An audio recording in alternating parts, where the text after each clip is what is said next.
Bonjour à tous. Alors ça fait longtemps que je vous avais pas fait une petite vidéo. Ça fait longtemps parce que à la fois j'ai été prise dans des priorités familiales importantes et en parallèle de ça, je suis également entrée dans une phase de recherche spirituelle et énergétique forte. Même si j'ai continué à travailler et à donner des formations et donner des séances individuelles et retrouver des gens dans la nature, travailler sur le voyage chamanique, etc.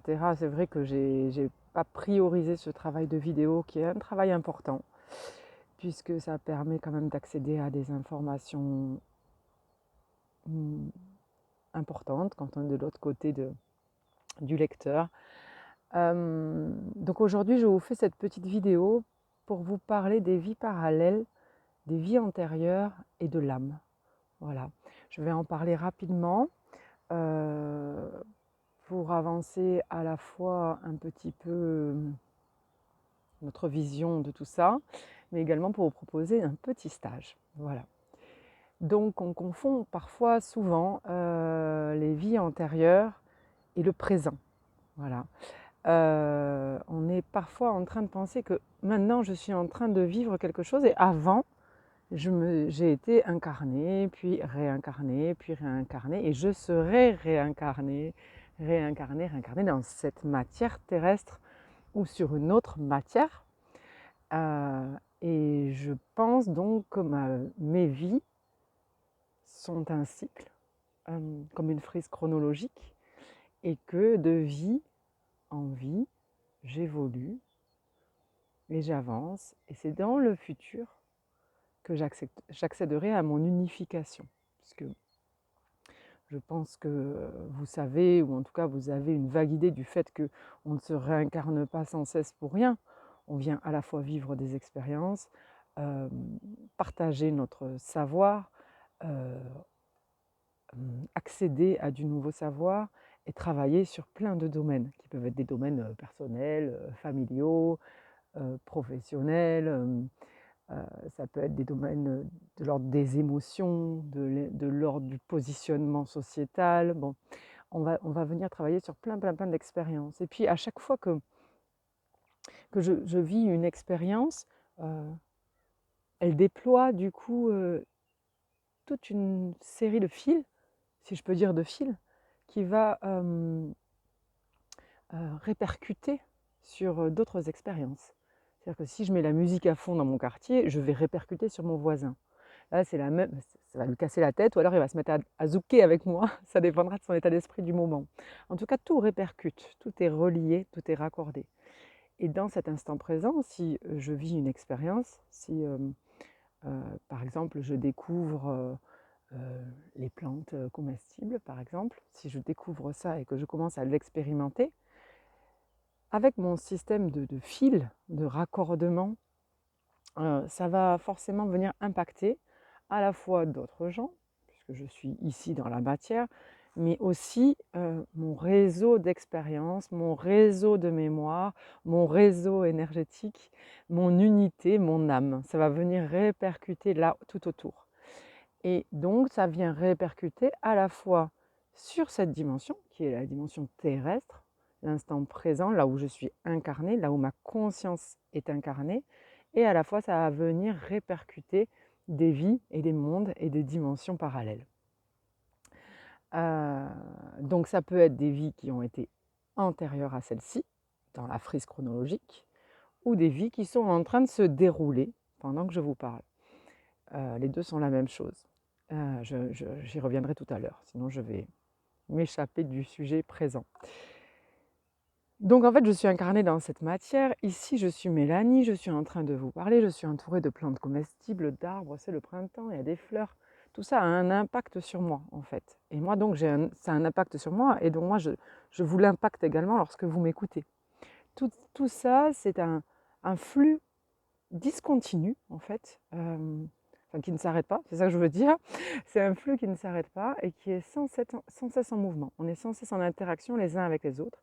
Et de la même manière, je suis sans cesse en interaction avec mon être invisible, qui est un être immense et qui est relié à la fois dans cette matière ici, avec tout mes corps, mes émotions, mon mental, mes expériences futures, présentes, passées. Tout ça, c'est le même domaine, encore une fois. Mais ça vient aussi répercuter mon être invisible, donc toutes les dimensions parallèles que je suis en train de dérouler actuellement. Si on prend vie antérieure et vie parallèle. Si dans une vie antérieure, je cherche un exemple basique, si dans une vie antérieure, j'ai été maltraitée dans mon réseau professionnel et qu'on m'a obligée à faire des choses que je n'avais pas envie de faire, dans cette vie va peut-être se présenter pour moi la même situation ou une vie, où il va se présenter dans cette vie l'inverse de cette situation ou quelque chose d'un peu similaire mais de différent. Tout ça, ça va se présenter dans ma vie professionnelle. Ce qui va se présenter, ça va être pour m'élever par rapport à mon expérimentation passée. Cette expérimentation passée que j'ai été malmenée dans ma vie professionnelle n'est pas fermée. C'est pas parce qu'on est mort que le corps, le véhicule de l'âme, le véhicule est à la casse. Mais l'âme, la personne qui est à l'intérieur de mon véhicule, lui n'est pas mort. Donc en fait, l'âme qui vivait cette expérience où j'ai été maltraitée dans ma vie professionnelle, elle n'est pas morte. Donc cette expérience existe toujours. Elle est donc au présent. Donc à chaque fois que je vis de la bientraitance dans mon travail, ou que je m'isole parce que je suis maltraitée, ou qu'il peut y avoir 100 000 situations différentes, 100 000 façons de réagir face à une maltraitance professionnelle, à chaque fois que je réagis, que je me mets en action, en pensée ou en émotion vis-à-vis de cette situation, ou en unité vis-à-vis de cette situation, c'est-à-dire en paix, tout dépend de notre niveau d'éveil, toujours pareil, de conscience, eh bien ça va répercuter sur la vie où j'ai été maltraitée. Donc, comme cet oiseau que j'entends répercute sur ce que je vous dis, de la même manière, comment j'agis dans ma vie professionnelle va venir répercuter sur une situation qui est soi-disant terminée. Elle est terminée car le véhicule est à la casse. Donc c'est bien une frise chronologique. Dans le temps humain, on est mort. Mais dans le temps énergétique, on est toujours là. C'est pourquoi on parle de vie parallèle ou de dimension parallèle. Enfin, moi, je préfère dire ça. Je parle souvent de dimension parallèle parce que le mot vie est mal utilisé. Quand on dit vie, on pense Mélanie qui déroule sa vie, qui fait ce qu'elle a à faire dans sa vie. C'est pas ça. La vie, c'est tout ce qui est imbriqué autour de moi, de ma naissance à ma mort, et donc encore après.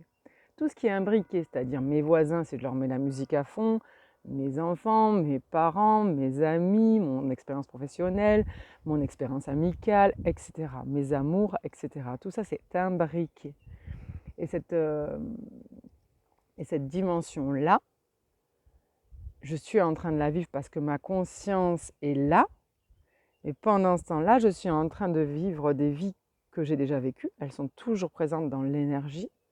Et je suis en train aussi de vivre les vies que je vais découvrir. Donc on n'a pas encore conscience. Ces vies peuvent être sur cette terre ou ailleurs, dans d'autres dimensions. Bon, on a conscience qu'il existe, comme on dit, le royaume des morts. Donc ça peut être des vies que je vis dans l'au-delà. Mais ça peut être aussi des expériences que je vis dans d'autres dimensions, qui ne sont pas des dimensions que l'on connaît. Sur la Terre, on peut retrouver par exemple la dimension des fées. Elle existe, sauf que nous, on n'en a aucunement conscience. C'est des strates qu'on ne croise pas avec nos capacités sensorielles. Donc du coup, on a l'impression qu'elles ne sont pas là, donc elles n'existent pas, donc on les nie en fait. Mais elles sont là dans le terrestre, mais elles peuvent aussi être ailleurs, dans d'autres sphères, d'autres univers, d'autres planètes ou dimensions. Tout dépend comment on appelle ça. Donc pendant que je suis ici, si on devait considérer notre âme comme une immense constellation, immense, hein, vraiment très très grande constellation, on ne parle pas de la petite casserole, dit de la grosse casserole, là. On met des milliards de casseroles, des petites, des grandes et des moyennes, toute la batterie de cuisine y passe. On n'oublie pas bien sûr les mixeurs et compagnie, hein, tout y passe, toute la cuisine est là, la constellation est immense et je suis incarnée dans un point, une étoile de la petite casserole, par exemple. Voilà, je suis incarnée là, je suis Mélanie. À chaque fois que je bouge ici, c'est des lignes entières de cette immense constellation qui sont répercutées à l'extérieur et donc à l'intérieur de moi également. Donc sans le savoir, à chaque fois que je bouge, que je décide d'être libre dans mon domaine professionnel par exemple, ou de ne plus me faire maltraiter, ou au contraire de subir la maltraitance dans le domaine professionnel, à chaque fois que je fais ça, je viens impacter tout un réseau de fils dans ma constellation qui vient m'amener des ressources ou des expériences ou au contraire des faiblesses et qui viennent impacter mes corps et donc désharmoniser tout ce que je connaissais la seconde d'avant.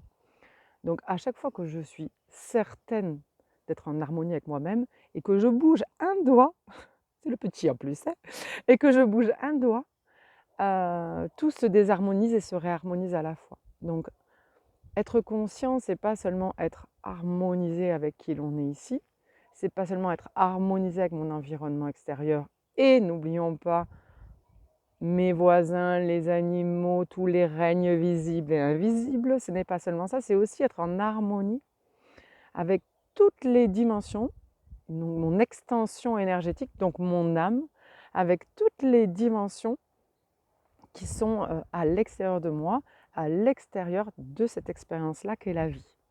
Voilà. Donc c'est ça que je voulais partager avec vous. Je voulais vous parler des vies antérieures, des vies parallèles. Je voulais parler de cette grande constellation qui fait que, en fait, on est tout le temps imbriqué dans des milliards de choses. Bon, franchement, notre cerveau, il est vraiment trop petit pour comprendre ça. C'est pour ça qu'il existe d'autres manières de mentaliser ça, si je peux dire, hein, comme avec un supramental. Je pourrais mentaliser ça d'une manière plus fine qu'avec mon mental pourtant déjà bien fin, mais qui est très très lourd pour comprendre ce genre de choses. Et je voulais aussi partager avec vous cette interconnexion qu'on a sans cesse et également cette notion du temps. Voilà. Voilà. Ça faisait longtemps que je n'avais pas fait de vidéo et ce matin en me réveillant, les choses étaient très claires. Il fallait que je me mette au garde à vous, donc me voilà pour ça. Pour vous parler aussi de ce que j'ai pas du tout encore mis sur mon site internet parce qu'en fait je suis en train de le refaire donc il n'est plus du tout à jour, hein. Vous parler de cette formation que je mets en place en mai et en juin. Donc ça va être 2 jours, puis 2 jours, puis 1 jour. 2 jours pour apprendre à lire dans les vies parallèles, maintenant on peut dire, ou les dimensions parallèles. 2 jours pour apprendre à agir à l'intérieur. Comment je me déplace dans ces lignes d'étoiles, comment je comprends en fait ce qui revient vers moi, comment je comprends les lignées en fait là-dedans. Comment je peux venir modifier au niveau d'un chakra dans le corps, comment je peux venir travailler pour impacter très très loin, le plus loin possible dans les vies parallèles. Toute une histoire de rouage. Alors vous savez, j'aime bien dire, ça c'est mes dates, je ne les ai pas en tête, il y a du vent, donc je les tiens. J'aime bien dire que notre système énergétique, là, c'est toutes ces étoiles, cette constellation, cette immense batterie de cuisine, je ne sais pas comment j'en suis arrivée là, à cause de la petite et de la grande casserole, qui sont des toutes petites constellations par rapport à la constellation de l'âme. J'aime bien dire que, vous savez, c'est le film muet de Charlie Chaplin, où il est dans une usine, je ne me rappelle plus le titre, et vous savez, il y a tous ces rouages qui s'imbriquent les uns dans les autres là. Eh bien, en fait, comment finalement on arrive à faire tourner ces rouages et comment on les huile, en fait, pour que le vivant il puisse circuler partout et pour que ce soit simple pour nous d'accéder à des dimensions parallèles et de les ramener ici pour être vraiment harmonisé avec celle que je suis en train de devenir à chaque seconde. Donc en fait, il y a 2 jours pour apprendre à lire sans rien toucher, très important, très très important de savoir lire à l'intérieur sans rien toucher. Ensuite, 2 jours pour apprendre à actionner tout ça, qu'est-ce que je bouge pas à l'intérieur de ça. Et ensuite, il y a une dernière journée qui est prévue pour s'expérimenter sur des cobayes. Les cobayes, ils adorent toujours, et nous, on a toujours très peur. Le cobaye pense toujours que il va se faire faire un super soin, et la personne qui est en formation se dit toujours: est-ce que je vais être à la hauteur finalement? Tout ça, c'est un jeu identitaire. Donc voilà les 5 journées que je propose. Il y aura 3 ou 4 personnes inscrites, pas plus, parce que c'est un travail pointu quand même. Le tarif de la journée, c'est 70 €. Voilà, on amène un repas partagé, et voilà. C'est dans les Pyrénées-Orientales. Le lieu, je ne l'ai pas encore. Ce sera en fonction du temps, mais ce sera Prades, Ys-sur-Tête, Perpignan. Pas Perpignan, mais quand vous êtes à Perpignan, on monte vers la montagne. À Perpignan, c'est sûr que non. Dans ce secteur-là, du Conflent, là, bas Conflent, haut Conflent. Voilà. Et pour les dates, c'est le 4 et 5 mai pour la lecture dans les vies akashiques, et donc la lecture dans l'Akasha. Et le 7 et 8 juin, ce sera pour actionner dans les vies akashiques. Et le 28 juin, ce sera la journée d'échange, bien sûr, qui est menée et guidée par mes soins. Vous n'allez pas juste échanger comme ça sans rien, bien entendu. Il y aura une supervision avant, pendant et après. Voilà. Et bien c'est tout ce que je voulais vous dire. Je voulais vous parler de tout ça. C'est sans cesse des découvertes, c'est super intéressant. Je suis l'enquêtrice de l'extrême, de l'invisible, je ne sais pas comment on peut dire. Ceux qui ont déjà suivi mes formations savent que on rigole beaucoup, mais que c'est quand même très lourd, donc très lourd, très plein, très structuré. Donc il faut venir quand même reposer et l'esprit prêt à recevoir. Autant vous allez apprendre pour aider les autres, autant vous allez apprendre pour vous. Il faut être prêt à avoir une certaine remise en question. Ça, je pense que c'est important que je le dise. Du calme, de la disponibilité, de la remise en question. Et je voulais vous dire autre chose. Eh bien, je m'en rappelle plus. Alors, je dirais tout simplement, je vous souhaite un merveilleux printemps. Je vous souhaite d'être heureux. Je vous souhaite d'être présent dans la matière et de vous éclater. La vie est magnifique. Et écoutez, voilà, je mets ça à disposition, cette vidéo à disposition sur YouTube. Et voilà, si vous voulez me téléphoner, je pense qu'il y a mes coordonnées, il y a tout ce qu'il faut. Par-ci, par-là, vous allez trouver. Un petit message des guides, peut-être pour finir. Oui, petit message des guides. Il complète ce que j'ai dit sur les vies antérieures et les dimensions, les vies parallèles, sur les constellations de l'âme, sur l'Akasha. Donc l'Akasha, c'est toutes ces constellations ensemble, hein, sur l'incarnation.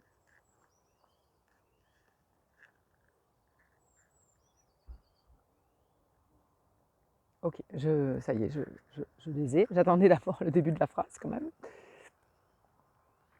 Nous sommes les êtres de lumière. Nous sommes les êtres invisibles. Nous sommes dans l'au-delà et ici à la fois. Nous ne sommes plus matière. Nous sommes dispersés. Là où nous souhaitons être, nous sommes, tout en restant constellés là où nous pourrions aller. Pour nous, l'univers dont a parlé Mélanie, cette grande constellation casserolique, il faut une blague, cette grande constellation de l'âme est en fait pour nous une réalité constante. Sans cesse, nous nous déplaçons de dimension en dimension, nous relions les mondes, nous relions les êtres, nous relions les liaisons en fait qu'il faut établir entre les différentes dimensions. Parler de vie antérieure est exact dans votre univers. Parler de monde côte à côte serait plutôt notre manière de voir cette échappée qu'est la constellation casserolique dont nous parle Mélanie. Lire dans les annales akashiques, lire dans les vies parallèles, lire dans les...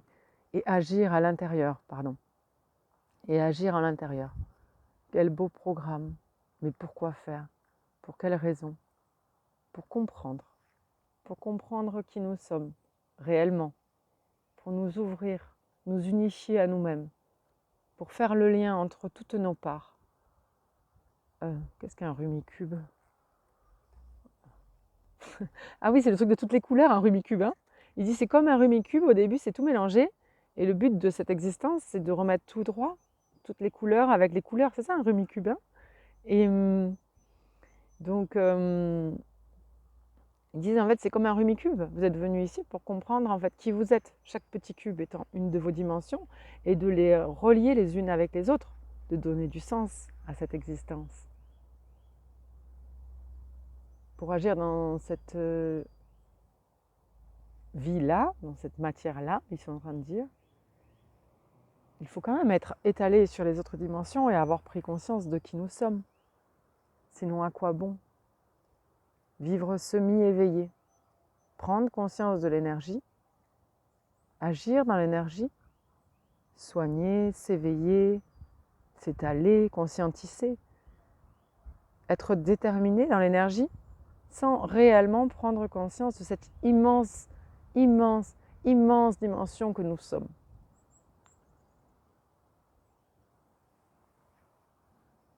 Bah là, ils sont en train de me remercier. Ils me remercient pour toutes les recherches que je mets à jour. Et ils me remercient pour le travail que je fais au quotidien pour éveiller les êtres, pour les relier à la matière. Ils nous rappellent que la matière est juste le double de notre part invisible. Et ils disent qu'ils vont s'arrêter là parce qu'ils pourraient parler des heures. Et effectivement, ils m'ont soufflé ce que je voulais vous dire tout à l'heure. J'avais oublié. Il est important pour cette formation d'avoir des bases en énergétique ou en clairvoyance ou en clairaudience. Je ne peux absolument pas, il est vrai, reprendre au niveau 1 pour cette formation. Il faut quand même que ce soit des niveaux intermédiaires. Même si vous doutez de vos capacités, même si vous n'êtes pas sûr, il faut quand même avoir avancé dans la démarche de la spiritualité et de l'énergie. Voilà. Après, comme moi, je beaucoup travaillé pour accompagner les gens à voir, entendre, ressentir, je vous accompagnerai là-dedans. Mais il faut quand même qu'il y ait une bonne base, une bonne assise pour pouvoir faire cette formation. Voilà. Bon, bah, je vous dis à bientôt. Sur ce, je m'en retourne à mon petit univers printanier. Voilà. Merveilleux printemps, feuilles qui éclosent, fleurs qui éclosent et beauté de la nature. Et voilà, j'ai terminé pour cette fois-ci. Une belle journée. Au revoir.